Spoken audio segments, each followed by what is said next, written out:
नमस्कार प्यारे विद्यार्थियों, आप सभी 12th क्लास के छात्र छात्राओं का मैं अनिल सर हिंदी के लिए स्वागत करता हूं। ध्यान दें कि हमने लगभग 6 पाठ यानी काव्यक्रम में 6 पाठ पढ़ लिए, कंप्लीट कर लिए हैं और अब है नंबर 7 की बारी। तो ध्यान दें, इसमें मैंने आपको पिछले वीडियो में कवि परिचय से वाकिफ कराया था, जिसमें बहुत ज़्यादा इम्पोर्टेंट है परीक्षा की दृष्टि से कि ये जो हमारे आत्म परिचय एक गीत लिखने वाले हैं, ये कौन है?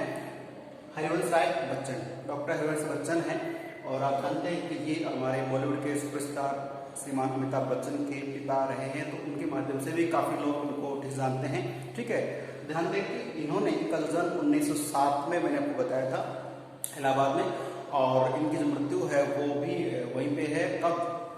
2003 की बात करें। ठीक है, तो प्यारे छात्र, मैंने कवि परिचय को बता दिया था और उन्होंने बहुत अच्छी रचनाएं लिखी है, सब लिखी है।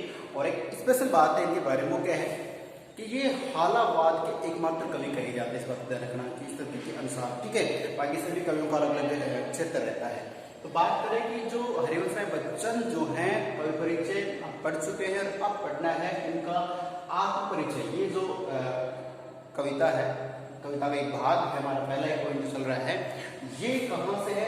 आत्म परिचय से। अगर यहाँ पे क्या है, ये आत्म परिचय से लिया गया है। कहाँ से लिया गया है? ये आत्म परिचय से। ठीक है, अब ये जो आत्म परिचय पढ़ने जा रहे हैं, तो ये कविता का नाम ही है आत्म परिचय। तो सीधी सी बात है, इसका प्रसंग क्या बनेगा? प्रसंग बनेगा कि प्रस्तुत पद हमारे पाठ्य पुस्तक के आत्म परिचय शीर्षक कविता से उद्धृत है, जो हरिवंश राय बच्चन द्वारा रचित है। इसमें इन्होंने अपने जीवन जीने की शैली, कर्तव्य और कृतज्ञता, एक तो कर्तव्य और एक कृतज्ञता है, उसका वर्णन किया है। तो मेरी बातों को आपने ठीक सुना होगा। अब चलते हैं प्रसंग के बाद में इसकी व्याख्या में ध्यान देना हमारे को कि संसार में भांति भांति के लोग होते हैं और वो जीवन को अपने हिसाब से जीते, लेकिन यहाँ पे आत्मपरिचय स्वयं के बारे में बताते हुए हरिवंश राय बच्चन ये कहते हैं कि मेरे जीवन जीने का जो तरीका वो कैसा है वो देखिए। तो देखिए कि मैं जग जीवन का भार लिए फिरता हूँ। आप अपने घर में बैठे आराम से, कोई दिक्कत नहीं। अपने परिवार में देखना कि पूरे सदस्यों में से बहन भाई, आप जो मम्मी पापा चाचा ताऊ जो भी परिवार में, उनमें से एक दो ऐसे होते हैं जिनको छोटे से लेकर बड़े कार्य का, हर कार्य की टेंशन रहती है। उनको लगता है कि इस घर परिवार में जो कार्य होते हैं, समस्याओं का समाधान होता है, समस्याओं का निराकरण होता है, वो उनके माध्यम से ही होता है। कई क्या है कि पूरा जो जिम्मेदारी अपने ऊपर ले लेते हैं। तो इस पाठ में भी यही बात है, इस कविता में भी यही है कि सामाजिक कार्यों की पूर्ण रूप से जो उत्तरदायी जिम्मेदारी है, वो जिम्मेदारी को उत्तरदायित्व है कौन ले रखे हैं? हरिवंश राय बच्चन ले रखे हैं। जिस प्रकार से हमारे परिवार में होते हैं, अक्सर से मम्मियाँ तो होती माएँ होती हमारी, कि वो लगभग सारे कार्य जिम्मेदारी लेते हैं। तो और दिमाग में चलता रहता है कि भाई वो ही सब कुछ कर रहे हैं, जबकि सबका थोड़ा थोड़ा उसका सहयोग हो सकता है, लेकिन ये एक दिमाग की साइकोलॉजिकल बात हो जाती है कि उन्हें लगता है, और लगता क्या होता भी है, लगता है कि सारा जो जिम्मेदारी उन्हीं की है। तो यहाँ पे क्या कहते कवि बच्चन साहब कि मैं जग जीवन का, जग यानी संसार, जीवन का मतलब सभी का जीवन, मैं इस संसार में जितने प्राणी हैं सबके जीवन का भार, जो सांसारिक या संसार की जिम्मेदारियां हैं, भार है, ये कहता हूं कि मैं जी तो रहा हूं, लेकिन मेरे ऊपर क्या है, समस्त संसार की, न कि एक गांव डाणी भारत नहीं, पूरे संसार के जितने भी जन हैं, लोग हैं, उन सभी की जो उत्तरदायी जिम्मेदारियां हैं, उन जिम्मेदारियों का उत्तरदायित्व मैं अपने ऊपर लिए फिरता हूँ। अब सोचने वाली बात है कि आजकल व्यक्ति अपना खुद का टेंशन सेट नहीं कर पाता, खुद को समस्या से नहीं निकाल पाता। यहाँ पे कवि की कितनी बड़ी मतलब एक सोच है कि पूरे संसार भर के जो दुख है, समस्याएं हैं, उन सब का भार अपने ऊपर लिए हुए फिर रहे हैं। और आप जानते हैं कि ऐसे में क्या होगा, उसकी मानसिक संतुलन ठीक रहे ना रहे, शारीरिक भाई सुख मिले ना मिले। तो वही बात है कि इतनी व्यवस्था के बाद भी क्या हो रहा है, फिर भी मैं जीवन में प्यार लिए फिरता हूं। बहुत अच्छी बात कह दी है हरिवंश बच्चन ने, और यही बताता कि यह हालावाद की कवि है। कैसे कि पूरे संसार के प्राणियों का जो जिम्मेदारियां हैं, जो संसार के व्यक्तियों की समस्याएं हैं, सुख दुख जो भी है, उन सब का भार किसके सिर पे है? बच्चन साहब के सिर पे। और उसके बावजूद भी क्या कर रहे हैं, फिर भी उसके बावजूद भी जीवन में, अपने व्यक्तिगत जीवन में प्यार लिए फिरता हूं। तो ये एक संदेश है हम सब के लिए, समाज के लिए, कि इतनी सारी समस्याओं, इतनी सारी जिम्मेदारियों के नीचे चलते हुए भी हमें अपने जीवन में क्या रखना चाहिए? प्यार, मतलब प्रेम, सद्भावना, ये रखना चाहिए। और विचारों में थोड़ा सा कोमलता रखे, मिठास रखे, ठीक है, ठंडे रहे। तो उससे क्या होता है? अब देखिए, ये तो इनकी दो लाइनों क्या हो गई, व्यक्तिगत समझ हो गई है। अब बात करें, कर दिया किसी ने झंकृत जिनको छूकर। ठीक है, आप जानते हो कि संसार में बड़े बड़े ऋषि मुनियों की तपस्या भंग कर दी गई है और किसी न किसी माध्यम से आप भी डिस्टर्ब होते ही रहते हैं। लेकिन वो बात यहाँ पर है कि मैं पूरे संसार की जिम्मेदारियों को निभा रहा था और इसके बावजूद भी मैं अपने जीवन में खुश था। अब किसी सुंदरी ने, किसी महिला ने या किसी नायिका ने क्या कर दिया? कर दिया किसी ने झंकृत जिनको छूकर। झंकृत का मतलब झंझनाकर बजा देना, ऐसे बजाते ना किसी को, कोई वाद्यंत्र वीणा कुछ भी, उसको बजा दिया। किसको बजा दिया? मैं सांसों के दो तार ले करता हूं। यहां तक का ठीक था। संसार की जिम्मेदारियां कौन निभा रहे हैं? अपने आप में लेके संसार की निभा रहे हैं। और फिर क्या है कि उसके समस्या व्यवस्था के बावजूद भी वो क्या करते हैं? अपने जीवन में मिठास और प्रेम के साथ जीवन जीते हैं। उनके जीवन में लगता है कोई दुख नहीं, सुख ही सुख है। ठीक है, ऐसी उनकी एक मानसिकता है। लेकिन किसी अन्यतर नायिका ने, किसी महिला ने, किसी सुंदरी ने क्या कर दिया? उनके मन को, जैसे एक वीणा को हम ऐसे बजा देते हैं, टच कर देते हैं तो काफी देर तक आवाज निकलता है, बजता है, उसी प्रकार से उनके जो मन है, उनकी जो भावनाएं हैं, पूर्व भावनाएं हैं, उनको छू लिया। अर्थात कोई ऐसी बात कह देते हैं ना जिससे हमारा भाई पहले वाली बातों से तारतम्य जुड़ जाता है। तो किसी ने उनके मन या आंतरिक भावनाओं को स्पर्श कर दिया, कुछ कह कर, कुछ बोल करके, छू करके। ठीक है, तो जिस प्रकार से वीणा के तारों को छू करके उसे हम भाई बजा देते, उसी प्रकार से हरिवंश बच्चन के आंतरिक मनोभावनाओं को किसी ने छू लिया, कुछ कहकर, कुछ पूछ करके उन भावनाओं को कैसे पहुंचा दिया, बोल दिया है।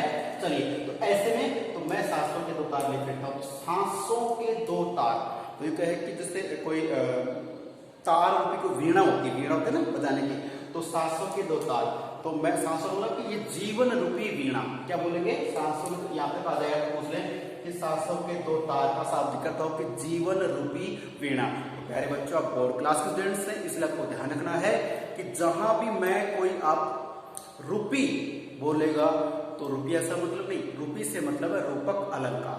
सांसों के दो तार, जीवन रूपी वीणा, तो यहाँ पे कौन सा अलंकार हो जाएगा? रूपक अलंकार हो जाएगा। हालांकि व्याकरण में स्पेशली हम पढ़ेंगे, लेकिन मैं चाहता हूं कि वहां तक पहुंचने से पहले आपको ये नॉलेज हो जाए कि अलंकार कौन सा कैसे पहचाना जाता है। तो सांसों के दो तार, जीवन रूपी वीणा, ठीक है, उसको किसी से कर दिया, छू के भाई उसकी वीणा बजा दिया है।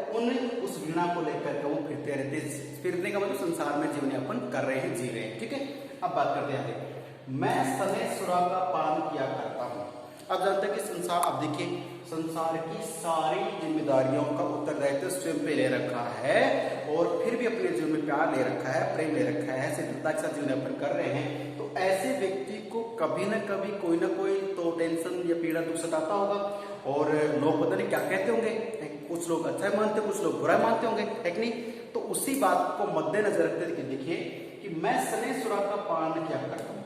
सने का मतलब प्रेम, सुरा का मतलब शराब। तो प्रेम और शराब को जोड़ेंगे कैसे?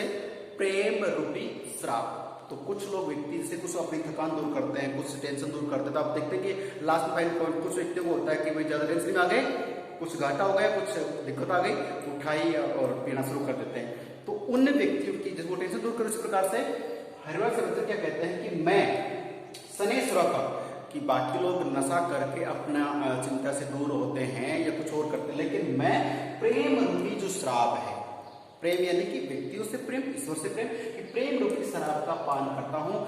और ऐसा क्यों करता हूं कि जैसे देखिए, जो संसार के जो भी लोग हैं वो मेरे बारे में क्या सोचते हैं, क्या कहते हैं, इसका मेरे ऊपर कोई प्रभाव ना पड़े और मुझे उनकी बातों से कोई गिला शिकवा ना हो, इसके लिए मैं प्रेम रूपी शराब का सेवन करके मस्त रहता हूं। ठीक है, मैं कभी न जग का ध्यान किया करता हूँ कि वही बात कि मैं संसार के लोगों का कभी ध्यान नहीं देता हूँ, उन पे ज़्यादा चिंतित नहीं होता हूँ कि मेरे बारे में ये लोग अच्छा कह रहे हैं, बुरा कह रहे हैं, मेरी प्रशंसा कर रहे हैं या कटती कर रहे हैं, आलोचना कर रहे हैं, इन बातों पर मैं कभी ध्यान नहीं देता हूँ। और प्रेम रूपी शराब का पान करके, ऐसा प्रेम रूपी शराब मिलती थोड़ी गई, इसका मतलब जो अपना मस्तिष्क है, साइकोलॉजी मनोविज्ञान है, ये मानसिकता है, उसमें हमेशा ये रखो कि बी पॉजिटिव, अच्छा।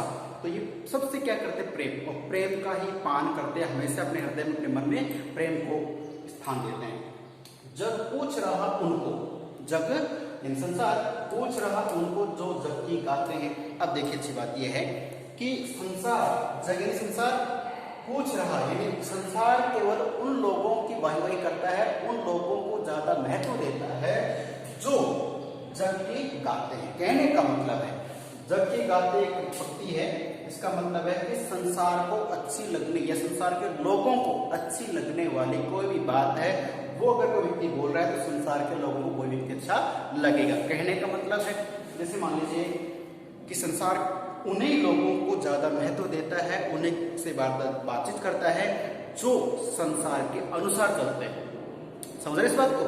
जैसे मान लो आप पे थोड़ा उदाहरण ले लेते हैं, आप अपने मम्मी पापा या परिवार जन के लोगों के अनुसार चलते हो कि उनके बेटा इतनी प्रस्तुति बनानी है, इतना रिपोर्ट करना है और ऐसे बैठना, यानी जो भी उनके नियम है उनके आधार पे आप सही उतरते हो, सही चलते हो, तो आप अपने माता पिता परिवार की नजर में सबसे बेस्ट है, ठीक है। और वो लोग आपकी प्रशंसा भी करेंगे, बाकी तो नहीं करेंगे ना। वही बात यहाँ पर है कि हरवंश बच्चन कहते हैं कि संसार के एक प्रवृत्ति है, संसार केवल जग पूछ रहा हूं, संसार उन्हीं लोगों को ज्यादा महत्व देता है जो लोग संसार के अनुसार कार्य करते हैं, उनके अनुसार ही कोई काम करना, उनके अनुसार ही सुनना, सारे का संसार के अनुसार, ठीक है। ध्यान दीजिए, अब ये क्या कहता है, विरोध करेगा फिर कैसे, मैं अपने मन का गान क्या करता हूं। संसार की इनको प्रश्न आएगा, इसमें ध्यान रखना 100%, ये संसार है तो संसार में कौन लोग पूज्य हैं, तो वही लोग पूज्य हैं, संसार उन्हीं को पूजता है, उन्हीं की मनवार करता है, उन्हीं का सम्मान करता है जो संसार की गाते हैं। इसका मतलब जो संसार के नियमों के अनुसार कार्य करते हैं, उनके नियंत्रण में रह के कार्य करते हैं, ठीक है। तो सीधी सी बात है कि मालिक किस नौकर को रखेगा, जो नौकर मालिक के अनुसार कार्य करेगा उस नौकर को मालिक रखेगा, और मान लो कि नौकर है वो मालिक के अनुसार कार्य नहीं करता है, कुछ अलग करता है, उसकी छुट्टी हो जाएगी। कोई बात यहाँ पर है कि संसार उन्हीं को पूछेगा, उन्हीं का पूजा करेगा, उन्हीं का सम्मान करेगा तो संसार के नियमों के अनुसार चलेंगे या संसार के अनुसार कार्य करेंगे। लेकिन यहाँ हरिवंश राय बच्चन तो क्या बता रहे हैं, अपने जीवन के शैली बता रहे हैं कि मैं ऐसा नहीं हूं, तो कैसा है, मैं अपने मन का गान क्या करते कि मैं अपने मन में जो आता है कि ये कार्य सही है, ये गलत है, वही मैं अपने हिसाब से करता हूँ। मैं किसी के दबाव में, किसी के देने से कार्य नहीं करता हूँ। तो ये था प्यारे बच्चों एक हरिवंश बच्चन का आत्म परिचय, उसका फर्स्ट पोर्शन था। अब सेकंड और पढ़ने जा रहे हैं। ध्यान दो कि इसमें आपको निष्कर्ष तौर पे एक ही बात निकालनी है कि जो आत्म परिचय मतलब स्वयं की जानकारी हरिवंश बच्चन ने इसमें अपने जीवन जीने की शैली के बारे में बताया है। कृतज्ञता मतलब वो कितने मानव मात्र के प्रति, प्रत्येक प्राणी के प्रति कितने सहनशील हैं, कितने सजग हैं, कभी किसी का बुरा नहीं चाहते हैं। हम इसके करते हैं प्यार सबके लिए रखते हैं।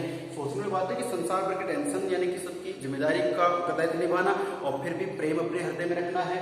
और मतलब हृदय में जो गहरी भावना है, देखो दुख सबके हृदय में रहता है, उन भावनाओं को किसी ने झंकर कर दे, किसी ने वही याद दिला दिया उनको, तो भी क्या करते हैं, अपने जीवन रूपी वीणा को बजाते हुए घूमते रहते हैं, मस्त रहते हैं।